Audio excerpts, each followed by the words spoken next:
Hello, my name is Dr. Ridwan Fontaine. I teach Islamic management at the International Islamic University Malaysia. These YouTube videos are supplements to my lectures, and the textbook that we use in class is called Islamic Management, The Power of Quranic Thinking. In the previous episode, we looked at the importance of reflecting on the Quran, and in this episode, we will focus on the main themes in Surah Al-Fatiha. So first of all, we have to be clear about our intention. The intention is to improve ourselves, not to judge other people. Now, as a general rule, before reflecting on any surah in the Quran, we first of all have to understand the themes in this surah and the structure of the surah.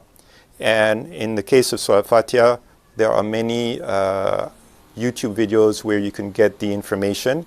And so there's a link in the description below. But for me, I like to divide Surah Al-Fatiha into 4 parts. And the first part is to get to know Allah. And that will be the first few ayats. Bismillahir Rahmanir Rahim. Alhamdulillahi Rabbil Alameen. Ar-Rahmanir Rahim. Maliki Yawmiddin. Okay, we'll look at these individual ayats in more detail in the other episodes. The second part is to connect to Allah. Right? And that's the next ayat. Iyaka na'budu wa iyaka nasta'in. And that's basically about obeying Allah and only seeking help from Him. And again, we'll talk about what that means a little bit later. The third part is once you have relied on Him, you need to ask Allah for guidance. And so one of the things we're going to talk about is what is guidance and what's the difference between guidance and knowledge. And the fourth part, which is probably the most amazing part of the surah, is the fact that we are invited to learn from people from the past. And there are 2 things that can happen. First of all, you can become a better person, or you can become a worse person. And actually, every time that you recite Surah Al-Fatiha, you should be doing this self-evaluation and then assessing yourself and deciding whether or not you're becoming a better person or a worse person. Now, the amazing thing about the sequence of ideas in the surah is that Allah subhanahu wa ta'ala is giving us a process. If you want to become a better person, step 1, you have to get to know Allah better. Right?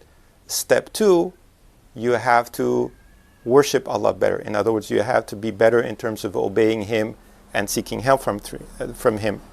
And it could be by making more dua or whatever. We'll talk about that later. The third part is also very important. If you're going to ask Allah for help, what are you asking for? And so we could ask for many things, but what Allah subhanahu wa ta'ala is highlighting is we should first and foremost ask for guidance. Right? So this surah is amazing because there's a logical flow between ideas. And if you understand that logical flow, you basically understand how to become a better person. Now, as a general observation, before you reflect on any surah of the Quran, you should make this effort of trying to understand the link between the different parts of the surah and how ideas flow from one part to the other part. Okay? Now, different people might organize a surah in different ways. Right? So I just happen to organize it in 4 ways. Other people can organize it in 3 ways. Other people might just say, no, there are 7 ayats, just look at the 7 ayat one by one. That's fine. Different people will organize it in different ways. The point is that it has to make sense to you.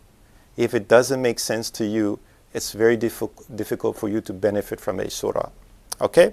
So anyway, that's all for today, and then I'll talk to you in the next episode. Thank you very much. Assalamualaikum warahmatullahi wabarakatuh.